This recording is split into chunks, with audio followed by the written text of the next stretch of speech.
Juliana Redding was found brutally murdered. I can tell you in 18 years of prosecuting cases, I've never had this much DNA. She was 21 years old. She was beautiful. She was signed to a national modeling agency, had appeared in Maxim magazine, was juggling college classes and auditions, and was building the kind of life that most people only dream about. She had a little Yorkshire Terrier named Brutus. She loved the beach. She had moved across the country on pure guts and ambition alone. And then one night in Santa Monica, California, someone walked into her apartment and made sure she never saw another sunrise. This is the story of Juliana Redding.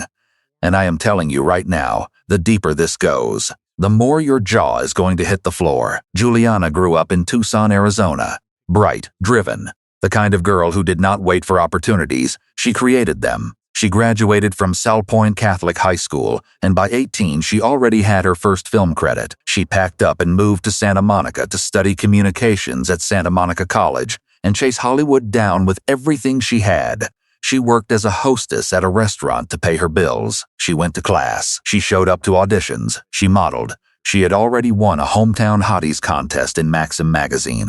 Juliana Redding was not just surviving in Los Angeles. She was arriving. And that is exactly where the nightmare began. Sometime in 2007, while working at that restaurant, a man spotted Juliana before she even noticed him. His name was Dr. Munir Uwaydah, a Lebanese-American surgeon dripping in wealth, cars, horses, properties, a lifestyle that looked like something out of a movie. He was charming, magnetic, and dangerous in ways Juliana had absolutely no idea about. Within days of laying eyes on her across that restaurant floor, he had already offered her a job. Red flag number one. But Juliana was young, and this man was dazzling, and that is precisely how predators operate. She took the job. They began a relationship. And this is where everything starts to unravel, because Dr. Uwaydah had a life he kept under lock and key. He had a wife. He had children. They were in Lebanon. Juliana knew none of that. She believed she was building something genuine with this man. She trusted him completely. When the truth finally surfaced about his secret family, the relationship collapsed. But Uwaydah did not just disappear quietly. He pivoted. He turned his attention to Juliana's father, Greg Redding, a pharmacist in Arizona, and began dangling an attractive business deal in front of him. Pharmaceutical partnerships, real estate arrangements. He reportedly even threw a Lamborghini into the offer. Think about that. The ex-boyfriend, freshly cut off from your daughter, is suddenly best friends with your father and loading him up with gifts. That is not generosity. That is leverage. Greg Redding eventually saw through it, and in early March 2008, he did what any sensible man would do. He pulled out. He walked away from the deal entirely. 5 days later, his daughter was dead. On the night of March 15, 2008, Juliana Redding was home alone in her apartment on Centinela Avenue near Santa Monica Boulevard. She had plans that evening, had been out with a girlfriend earlier. Her dog Brutus was with her. By all accounts, it was just another Saturday night winding down, but prosecutors believe that sometime before 10 p.m., someone knocked on that door. Or maybe they did not even knock. Either way, they got inside, and what happened next was not quick. It was not merciful. Investigators described what followed as a fight to the death, a brutal, desperate struggle that tore through multiple rooms of that apartment. Juliana fought hard. She scratched. She clawed. She did not go quietly. The evidence of her resistance was everywhere. When police arrived the following day on March 16th, after her father could not reach her and requested a welfare check, what they found was devastating. Juliana Redding was beaten and strangled. She was gone. Brutus, her little Yorkshire Terrier, was found alive and unharmed beside her body. And the killer, whoever they were, had tried to finish the job completely. The gas stove had been left on. A candle was burning. The intention was clear. Blow the apartment. Erase everything. Leave nothing behind.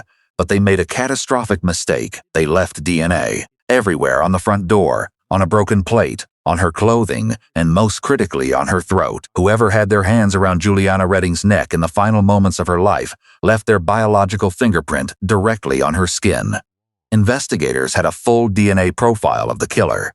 They just did not yet know whose it was. Police had early suspects. Juliana had an on-and-off boyfriend named John Gilmore, a man her own father had warned her about, describing him as dangerous. Gilmore admitted to police that he and Juliana had argued the day before her murder. He admitted he could lose his temper. He admitted to kicking a door once in a rage. Juliana's father told investigators flat out, "I told her to get out, this guy is dangerous." But Gilmore had alibis for that night, and when investigators ran his DNA, it did not match a single trace from that crime scene. Then came the bombshell that nobody saw coming, the DNA profile from the crime scene. The person who had been in that apartment, who had fought Juliana, who had their hands on her throat, was a woman. If you are not subscribed yet, hit that button right now and like this video, because this story is about to go somewhere most people still cannot believe. We are just getting started. Police began quietly working the connections around Uwaydah. They knew the timeline. They knew the business deal had collapsed 5 days before the murder. They knew Uwaydah had motive. But the DNA was female, so who was this woman? Investigators dug into Uwaydah's inner circle and a name kept surfacing. Kelly Sue Park, a 44-year-old woman who officially worked as Uwaydah's real estate broker and personal financial assistant.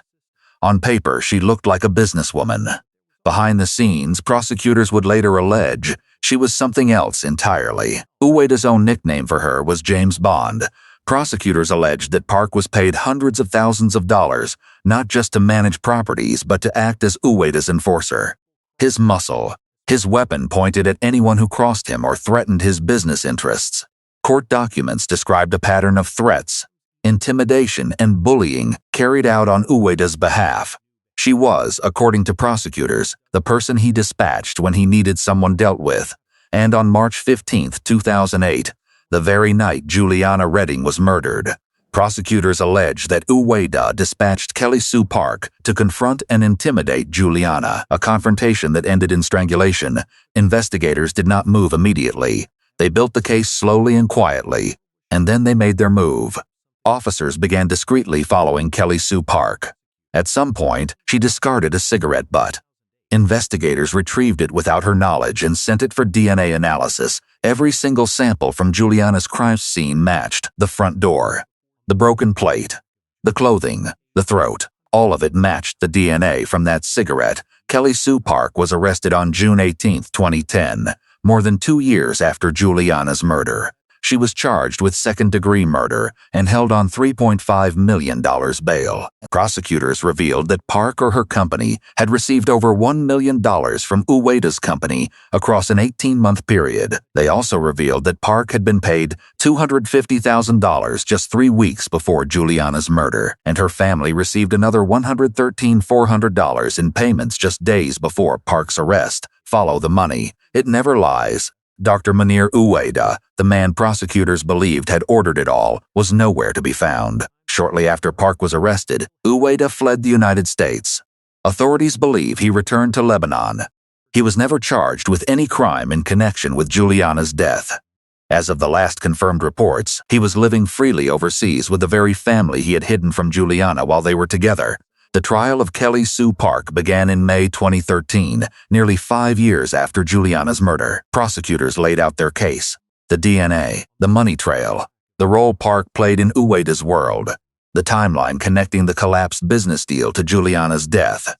Prosecutor Alan Jackson stood before that jury and argued that the evidence was overwhelming, that Park had gone to that apartment to intimidate a 21-year-old girl and had instead killed her. The defense pushed back hard. They pointed the finger at John Gilmore. They challenged the DNA interpretation. They argued the evidence was circumstantial. They painted a different picture entirely. On June 4, 2013, the jury returned their verdict: not guilty. The courtroom erupted. Friends of Juliana, who had packed the gallery, started screaming, yelling murderer, yelling she knows she did it.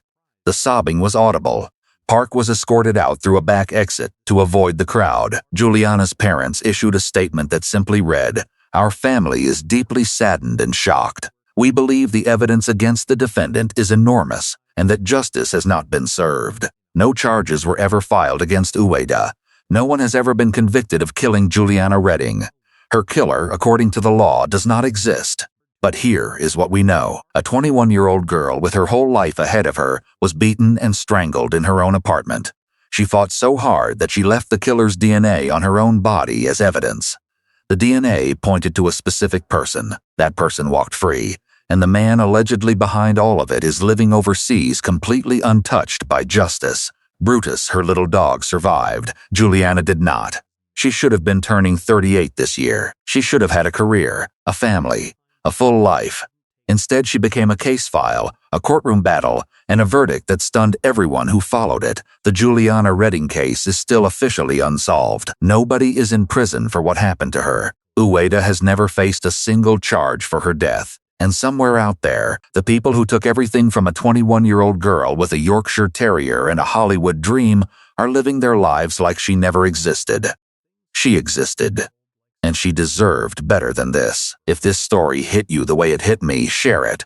Comment her name below. Let the algorithm know this case still matters, because Juliana Redding deserves to be remembered. Subscribe if you are not already here, because we cover the cases that do not get enough noise. Like this video so more people find it. Justice for Juliana starts with people refusing to let her story go quiet.